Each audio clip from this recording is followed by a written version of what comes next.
My name is Sasha, and I'm just a student. Like many young people, I moved to the capital from the countryside to study and try to conquer the big city. Of course, that meant I had no money, no apartment, and no shot at a real job without experience, which I obviously lacked. The only exceptions were various delivery gigs, handing out flyers, and other similar side hustles. Out of all those options, I chose to work for a food delivery service. After all, a guy has to eat, and to eat, you have to earn money. After a couple of months of school and living in a student dorm, I finally got a job as a courier. I don't think I need to explain the details of my job. I got around on a bicycle my classmate kindly rented to me, the damn cheapskate. I hate people like that with every fiber of my being. If I had the chance, I'd bury the scumbag alive. But for the time being, I was a delivery driver, not a hitman, thank God. At first, I enjoyed the work. It was fascinating to ride around and slowly discover the city. I was earning decent money, enough to live on, and people left good tips. I even managed to save a little. But it wasn't always like that. There were cancelled orders and fines for every little mistake. The main downside was having to interact with complete strangers, seeing them, taking money from their hands, all that. Just recently, I delivered sushi to a party, and they tried to drag me into their apartment to do shots of vodka with them. I politely declined and disappeared into the darkness of the stairwell. A pivotal moment, not just in my job but in my life, came from one particular order. It was evening, a little after 6 p.m., when the notification came through. It was autumn, and a raw, miserable weather had settled over the city that day. Orders were flooding in, which wasn't surprising. In weather like that, you wouldn't even let your dog out. But for couriers, it meant more money, so I was working myself to the bone that Friday. An order came in for pizza and McDonald's, a big one. It looked like a standard selection for a group of friends relaxing at home. After a while, I picked everything up and headed to the address provided. 7A Fersman Street. According to the navigator, it was somewhere in or near the Gagarinsky district. I wasn't far, so I leisurely hopped on my bike and started pedaling. A nasty, fine drizzle was ruining the mood, but despite the bad weather, plenty of Muscovites were out in the rain with me. It was rush hour, after all. I rode along, listening to music in my headphones and the sounds of the evening city.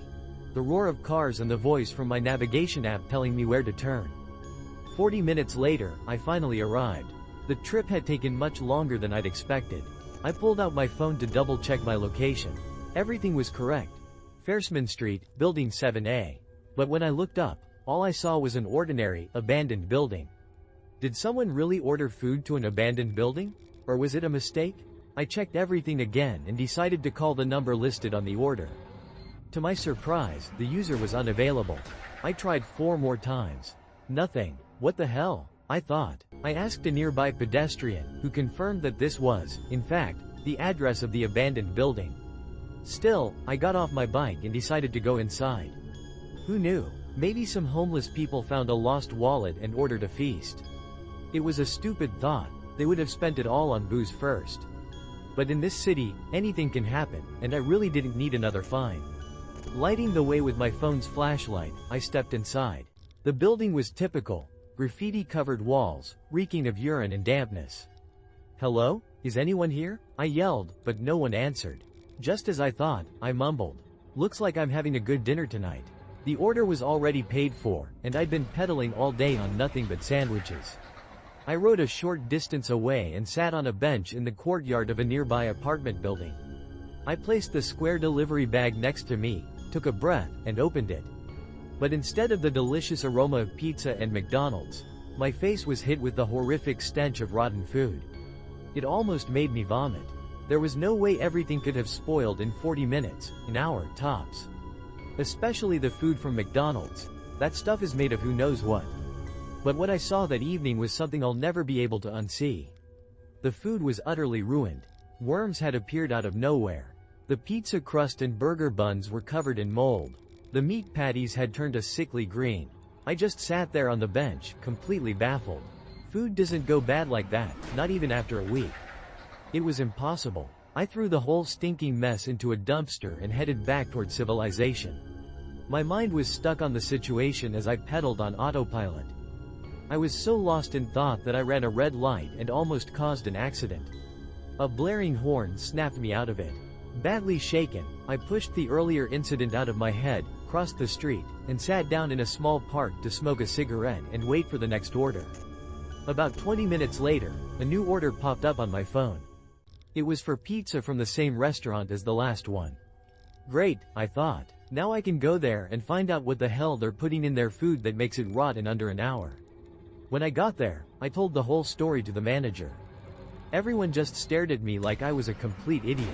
I realized I should have kept the spoiled food as proof. Maybe I could have even gotten some money out of it. Anyway, with some difficulty, I picked up the next order, plugged the new address into my navigator, and set off. Thankfully, this time the food seemed fine. I checked it right before heading into the building. And it was a real, occupied apartment building, not an abandoned ruin, which was a relief. I called the customer to say I was there and to get the code for the intercom. The call itself put me on edge. I dialed the number, and the line connected instantly, not even a single ring. Following my usual script, I said, "Good evening, it's your delivery." In response, there was only silence. I could hear shuffling and rustling on the other end, so I knew someone was there. I repeated myself, "Good evening, I'm the courier with your order. Could you tell me the code for the front door so I can come up?" Just then, I heard voices through the phone. It wasn't one person.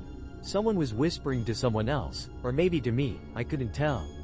The whispering was fast and garbled, like an old folk healer casting a spell.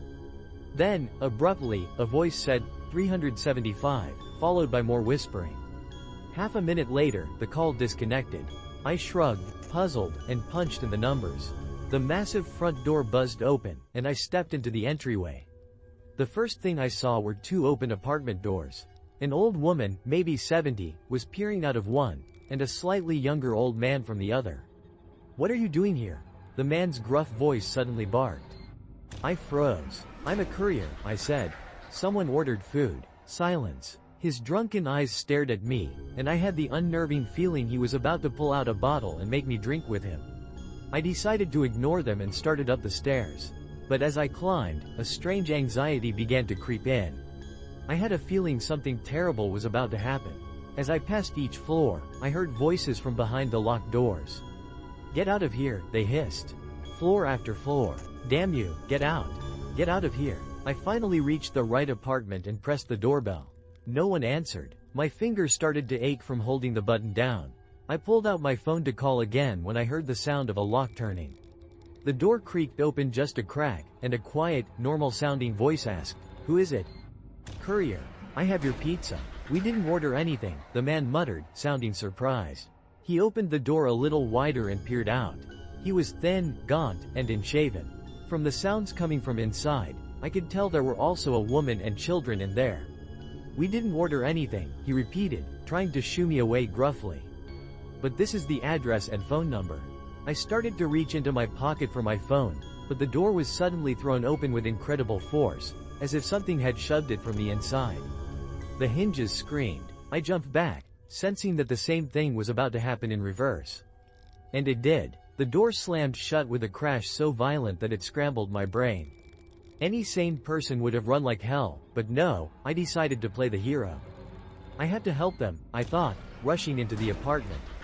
But the man, now covered in dust and frightened like a rabbit, just pointed his crucifix necklace at me and started chanting prayers. And then I felt it, a burning sensation all over my body, as if a fire had been lit beneath me. The louder and longer he prayed, the more intense the burning became. Then, in an instant, it stopped. A wave of weakness washed over me. A ringing started in my ears, and the last thing I heard before I collapsed was the tearful scream of a woman trying to protect her children. "He's here. He got past us." Who got past? Who was here? When I lifted my head, I understood.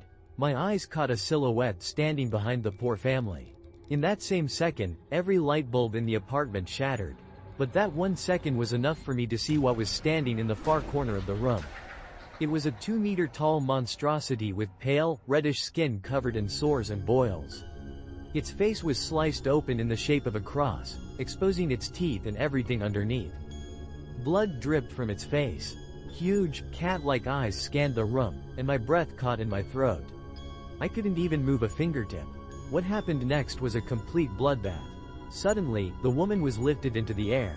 An unseen force began slamming her against the walls, back and forth, so violently that even from the hallway I could hear her bones snapping. Her soul-crushing screams were the only thing that managed to get me on my feet. I had to run, but then I heard the man's voice. "You brought this evil here. You are death. Why did you come? Why did you go to that abandoned place?" he screamed, wiping away tears. The woman's screams abruptly stopped, and her body fell to the floor with a thud. Then, a horrifying children's wail began. That, too, didn't last long. The kids soon joined their mother. It all happened so fast. My mind was reeling, stuck on the spoiled food, the abandoned building. I was just frozen while this thing, dressed in a robe as black as tar, butchered them.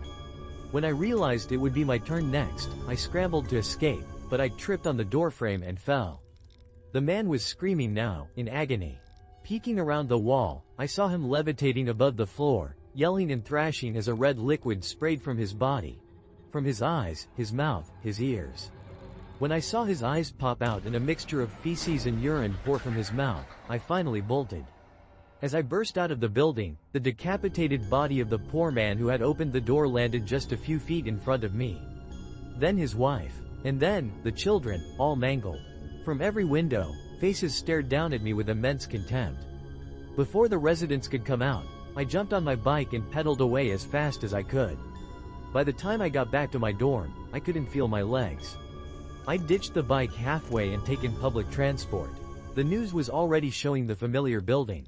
The preliminary report was that a family had jumped from their 5th floor window. The motive was unknown. They found no signs of foul play. They showed the inside of the apartment. The door was perfectly intact. In the room where the bloodbath had happened, there wasn't a single trace of blood. This can't be happening, I thought, grabbing my head. What did I just live through?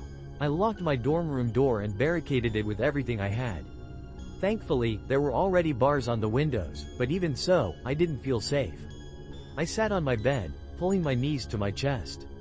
He had screamed that it was all my fault. In that moment, it all clicked into place. If you don't open the door, the evil cannot enter. That's what my grandmother used to tell me. As a courier, I get people to open their doors. They aren't opening them for a monster. Then I thought about the spoiled food. My visit to that abandoned building. The whole picture came into focus. I had carried something terrible from that place to the apartment of those ordinary people. Or maybe they weren't so ordinary. Maybe they knew something. That force inside me must have directed me to them. That must have been the burning I felt when the man was praying. The evil thing inside me hated it. Oh my God. No, this can't be real, I thought. But it was. It happened right before my eyes. I looked at my phone, wanting to see the cursed order one more time, but it was already gone from the app. And the food in my delivery bag, it had spoiled, just like the first time.